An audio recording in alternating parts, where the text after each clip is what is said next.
So today I want to make a video covering a topic that's very important to me, and it's the concept of not being the kid in the middle. You may have heard this before.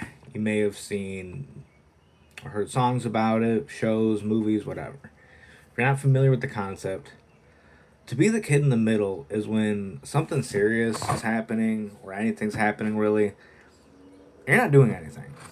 Maybe you're just sitting there with your hands in your pocket. Maybe you're just on your phone. You're ignoring the situation, whatever it may be. And I've talked about this before, not being the kid in the middle. And this is a story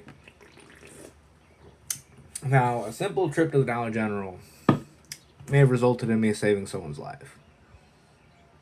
And yeah, that's it. Don't be the kid in the middle. So I went to this dollar store by me, and as I'm walking in, there's three people ahead of me holding the door open. We're walking through, and you don't see that a lot in this area because it's not a very populated area. But the lady in front of me said sorry, like just for like holding the door for me, like for a brief second, like she chose to. And a lot of people do that, right? And I was a waiter for a long time. And one of the greatest skills you can have as a waiter is being able to read the table, like to anticipate their needs, their wants, or just to understand like the overall situation, the overall vibe at the table. And I noticed something. I noticed something in this small group of people. I'm not gonna say that just yet. But I go in. I went to purchase one thing, a drink. I was thirsty. I wanted a drink. That's all it was. And yeah, I could have went to the convenience store or the gas station, but I don't know. I like the service there, so I ended up going to the dollar store.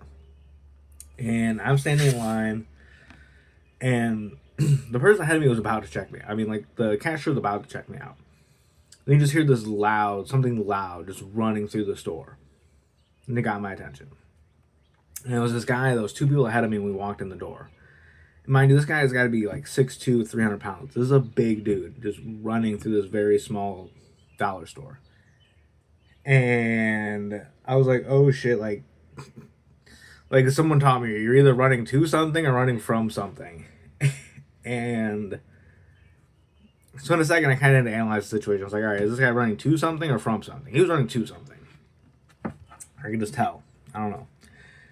And what he's running to is this woman standing behind me. And it took me a second to realize that. When, he was putting his hands on her. And I was like, oh, this is real. And maybe I could have acted when I knew he was running to something, but I didn't know what he was running to at the time. Okay?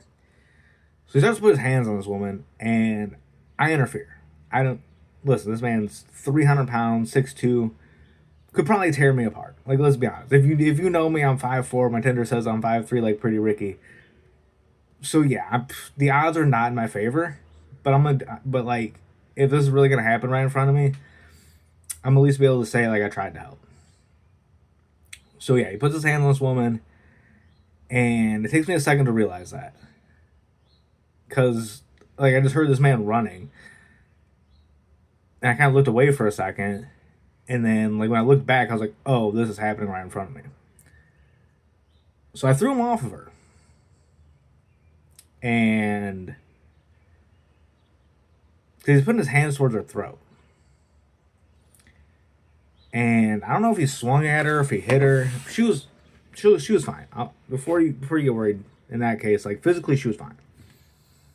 His mouth was bleeding, and I was like trying to calm this guy down, I guess, by yelling at him, which, whatever. But I was like, yeah, now the police have to fucking come here because you assaulted a woman. Because I could tell. And I never put my hands on this man. I didn't hit him. I didn't swing on him. Nothing like that. I just pulled him off her, stood between them, and I had to push him back because he was coming at her again. I told him to sit down. I told him to sit down in the store. Like, I was like, dude, you gotta stop. I was like, you assaulted someone. Now the police are on their way. Which shouldn't be a threat. I mean, but yeah, like, I couldn't believe like this just happened. Like, this happened so quickly.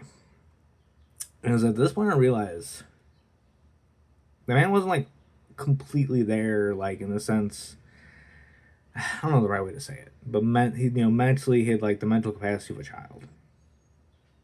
And again, I didn't hit him, I didn't assault him, nothing like that. You know, I just pulled him off her, pushed him away, and got in between them. Because Larry, this guy's gonna swing. This guy's gonna swing again? He's gonna hit me. And you know, it's better than the alternative. Him hitting this woman behind me. So, yeah, what does that mean? Is it not being the kid in the middle? Because for a second I was. Maybe. At least I felt like it. But really, all I knew at in the first part was that this man was either running to or from something. And it's a small store. And there was no other commotion. So I was like, all right, he's probably not running from something. You know, otherwise if we're, you know, different scenario, different situation, I probably would have been running too. But I was like, all right, he's not running from something. He's running to something. I thought he was running outside. And at the time, I didn't know he had any sort of mental, you know, capacity, whatever. So yeah, kind of just like for a second, I was like, what is going on? But you know, I stopped him from putting his hands on her neck. I stopped him from hitting her. His own mouth was bleeding. I'm assuming because he bit his lip or something. And the person who manages that dollar store, oh my god, they do not pay her enough. She is, and like that's, you know, like I said, that's why I went to this. That's why I went to this store, because their service is good to exceptional, like always. And yeah, I just thought this was gonna be a 10-minute video. I guess, what did I learn?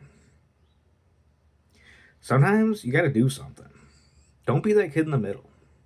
It's so easy. Like, do like, and again, I'm not trying to make this about gender or anything, but like, I was the only man there. And then we're gonna bring age into it. Like, I'm probably the only one between the ages of 20 and 40. Dude, the cashier is probably like 17. The other two cashiers are probably like 60. You know, I was like, who's gonna do something? Like me? Like, what? Like, who has to do something in that situation? Like, and I get, and like, I didn't harm this man. And I just want to make that as clear as I can. I didn't put my hands on him. I didn't have to. Luckily, you know what I mean? You know, I believe you don't have to do anything. I don't have to make this video, but I am. But holy shit, like, pardon my language, this was such an eye-opening day, and like, it's like the game Life is Strange, dude. Like, you only have so much time to react. And yeah, dude, like, what if I didn't react to that moment? Like, this woman thanked me. She's like, "Oh my god, thank you so much." Well, it's paraphrasing. She said something like that.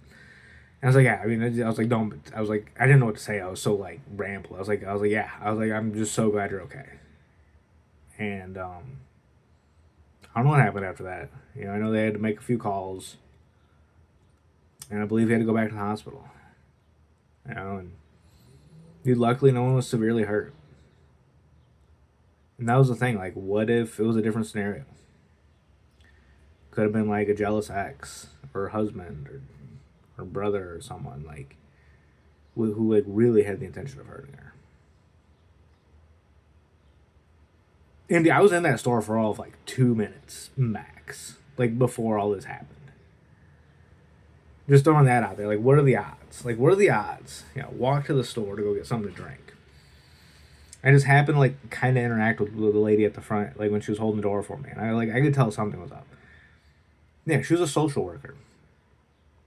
That was her job, dude. Her job was literally to take these people to the store, and to take these two individuals to the store. And like, dude, their whole point was like for them to make a purchase, like with their budget. Like, that's what these social workers do. Like, well, there's so much more than that, but like that's part of their job. Like I said, I was a waiter at Applebee's. They'd come in and like that was the thing. Like, they'd each get their own bill and try to stay within your budget. And I'm gonna keep this to 10 minutes because now I'm just getting off point. The point is, don't be the kid in the middle. Like, even if you personally can't, you feel like you can't do something, like tell somebody or do something. And fuck, dude, if you're gonna pull out your phone, go live. Pick a platform and go live. Like, if you really think something's about to happen, good or bad, going out there, good or bad. Like, dude, this could have been so much worse. And I'm so glad it wasn't. And why am I sharing this video? Because I learned a very important lesson. And that is, don't be the kid in the middle. Do something or say something. Or go live. Alright, thank you for tuning in. I love you. As always, Hopefully, you learned something. I did. Oh my god! Don't be the kid in the middle. Bye.